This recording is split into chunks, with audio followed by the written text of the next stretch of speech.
Oke, jadi kali ini akan review dari Open Trade Nasdaq kemarin hari Senin.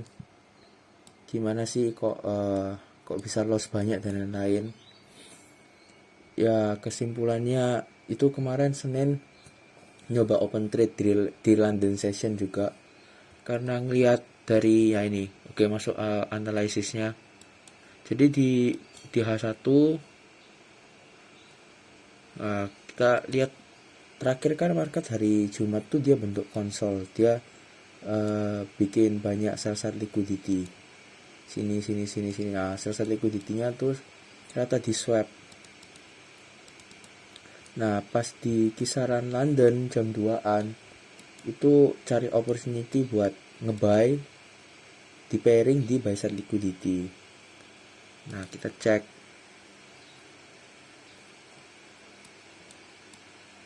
Jadi ada setup. Nah, tapi kita cek setupnya sempat ini kan sudah gambar semua dan lain-lain,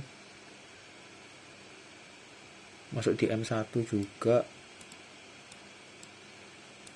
Nah, gambar semua premium dan diskon. Nah, ini kan kelihatan kalau dia udah ada change in the state of delivery kan, harusnya kan dia price lanjut ke atas kan, minimal ke sini untuk parsial tapi terminusnya di atas tadi.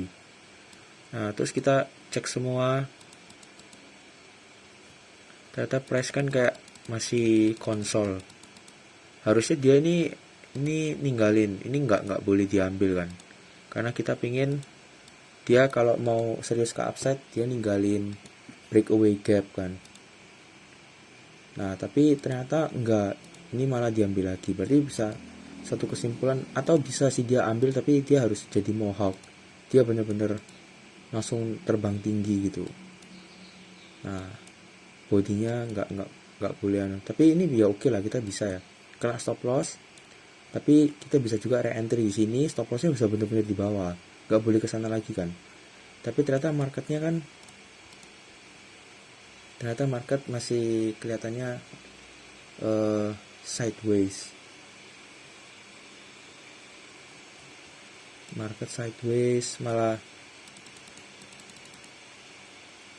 memang betul sih sempat ke atas, tapi setelah itu ya nggak.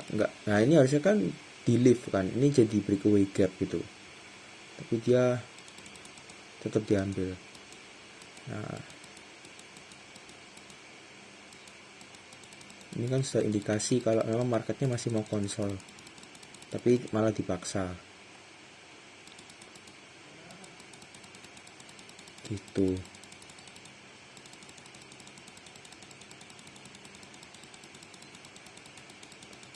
Itu price lanjut terjun. Nah, jam 5-an price lanjut terjun terus. Itu sudah lumayan banyak tuh lumayan banyak lossnya. Nah, ini kalau misalnya dia mau ke upside kan harusnya kan dia ninggalin kan di M5 juga jadi breakaway gap, tapi dia enggak. Nah, ini juga jadi sudah jelek lah, tapi dia ninggalin buy side liquidity punyanya London. Nah, terus dia kena mana? Kena diskonnya dari daily, kalau nggak salah tuh weekly volume imbalance. Jadi ada dasar untuk ngebuy karena weekly volume imbalance itu. Nah, ini juga kan di CE dari week kan. Kalau CE dari week ini masih terlalu bawah, jadi satu-satu dulu kan ini. Setelah dia ambil semua liquidity, nah dia ketahan. Ternyata si volume imbalance gak kuat nahan harga. Nah, dia sampai ke sini. Nah, di CE dari week itu ternyata mulai ada reaction. Lebih. Nah, dia mulai ada reaction di sini. Nah, kalau misalnya reaction gitu kan bisa dibilang ini ini kan CB kan, atau premium array atau resistance, dia ternyata di break. kok jadi break, berarti fair value gap pertama kan jadi breakaway kan.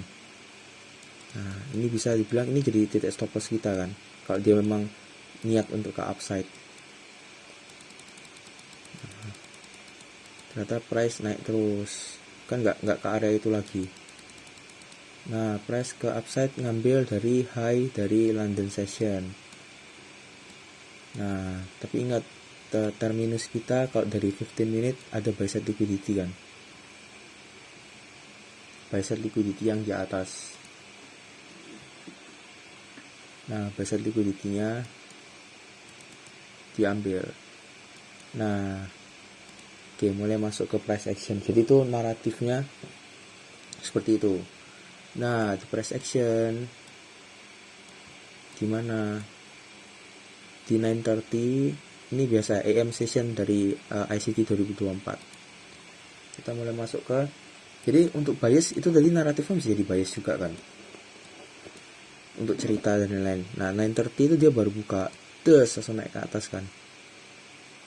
Nah terus kita cek first fair value gap setelah 9:30. Nah karena jadi gini, si session kita punya pemikiran gini. Nah dan session itu created liquidity kan, buy side and sell side. Tapi buy side ini ditinggalin. Setelah ditinggalin berarti kita punya kayak arah, market tuh bisa ke arah sana kan, untuk ke buy side. Setelah itu selesai London session kan ganti session yang lain kan, sesi yang lain. Market tuh terus turun. Tapi tiba-tiba secara price action dia ada change in the state of delivery kan, dia berubah arah. Nah berarti kita jangan lupa kalau market itu masih punya keinginan untuk kemana, ke upside. Berarti karena next session yaitu New York itu ke upside. Masuk akal nggak, logik nggak kalau dia ke upside? Logik, karena di sini sudah change in the state of delivery. Berarti si di New York kita akan cari opportunity untuk buy sampai ke atas. Jadi nah tinggal kita tandai semua diskon array.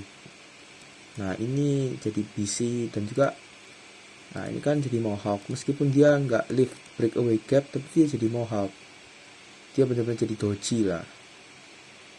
Nah terus dia lanjut naik.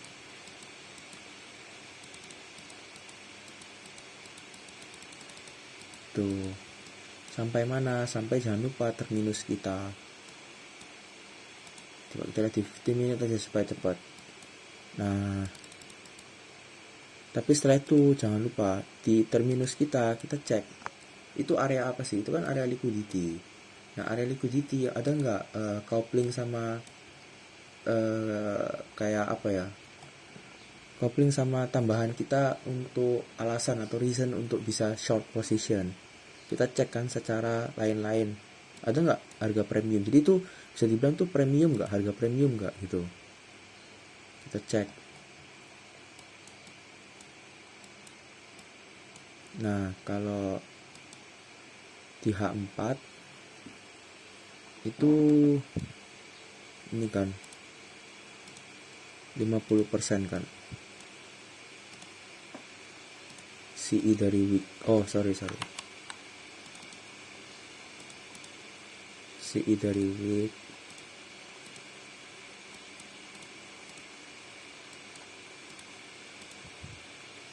Nah, jadi bisa dibilang dia tuh ada premium atau ada resistance. Jadi setelah diambil liquidity kena resistance, berarti kita bisa punya alasan lah, bisa ngasih alasan untuk kita short position. Nah juga terus apa? Ini kan kalau dilihat juga bearish order block kan, gitu.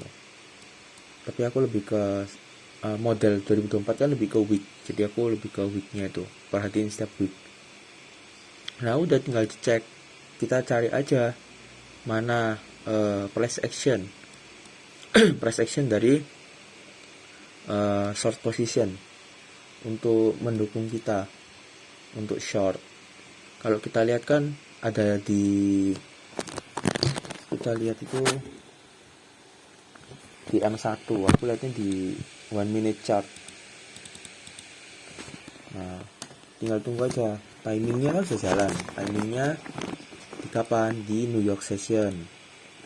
Ada nggak ada makanan nggak? Atau ya ada makanannya, ada si liquidity itu kan. Terus ada nggak yang dasarin harga untuk turun? Ada. Berarti kita tinggal cek aja mana BC dan lain-lain. Ingat, BC kalau patah kan dia kan left CB toh.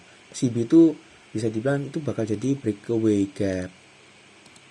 Kalau dia memang betul-betul kuat, dia bakal ninggalin breakaway gap. Gitu.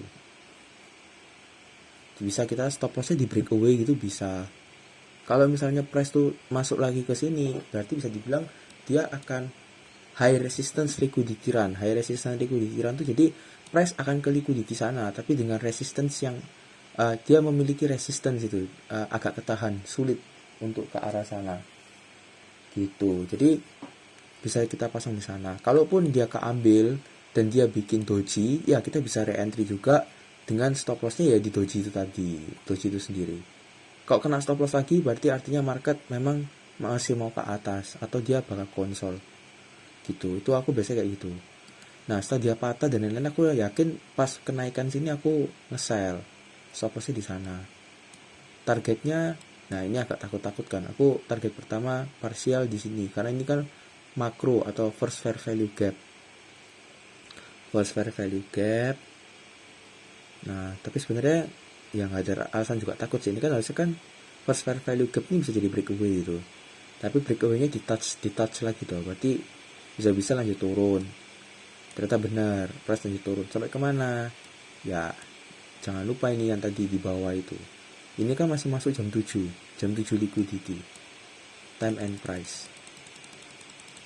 Nah, aku sih gitu. Price masuk, tinggal kita tunggu aja. Nah, pelan-pelan. Nah, ini aku pikir high resistance liquidity run karena si gap CB-nya oke lah, kita di touch berkali-kali toh. Terus yang atasnya lebih tinggi, dia juga nggak langsung sudden reaction toh. Berarti aku pikir dia bakal, nah ini kan juga si inversionnya berkali-kali. Jadi aku pikir dia bakal turun. Satu dia bakal ambil si buy side liquidity, tapi ternyata enggak kan, dia langsung patah. Nah, setelah dia langsung patah, berarti aku langsung nge-sell lagi. Nah, stop loss-nya di 50% dari wick. Ini. Gitu. Nah, dia lagi konsol. Nah, ini pas dia sudah deket gini aku langsung close semua.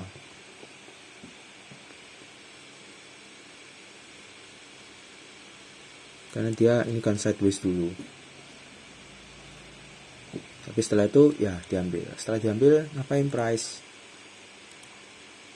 Ya terserah dia. Tapi akhirnya kayak gini. Jadi konsep ICT untuk ngambil stop loss orang-orang sih harusnya ya benar ya. Karena buktinya price kayak gini kok.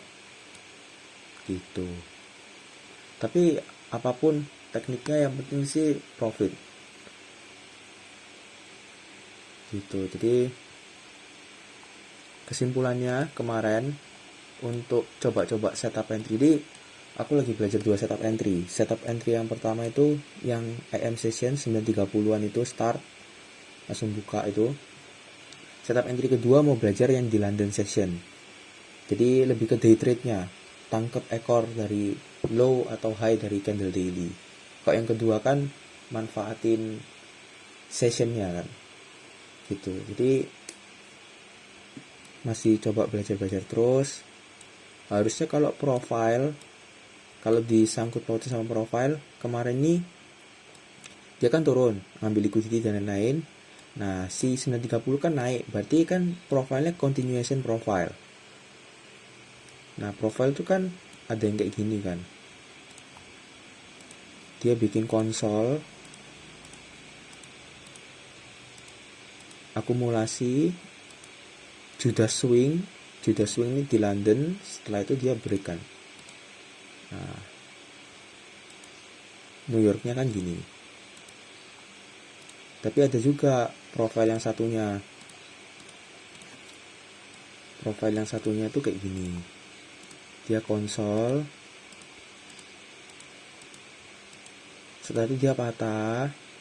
ya kan, dia lanjut lagi turun, jadi continuation.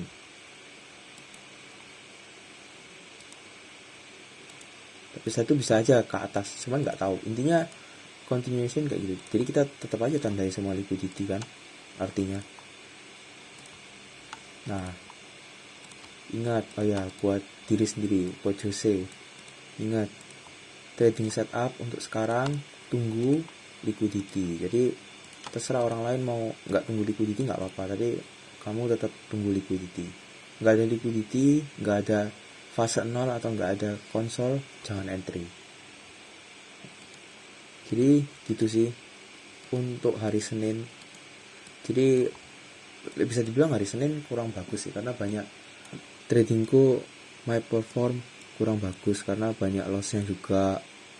Setelah itu banyak paksa, tapi bisa dibilang karena belajar si London itu. Dan juga di New York itu karena kena pemikiran London, jadi kayak nggak bisa pikir tenang, nggak bisa nyantai karena sudah kebawa dari PDRA-nya si London gitu. Tapi ya ingat aja sih, pokoknya kita punya terminus itu tetap suka nggak suka, tetap intinya dia most likely bakal ke sana. Tinggal sessionnya aja kita lihat. Kalau sekarang belum, berarti next session yang bakal ke sana. Gitu aja sih logikanya. Apalagi didukung sama change in the state of delivery atau trennya sudah berubah di sini kan. Gitu. Kita dapat telat, tapi telatnya yang penting stop loss-nya kan pendek. Gitu. Harusnya pelajarannya gitu sih. Jadi gitu aja untuk hari ini. Thank you.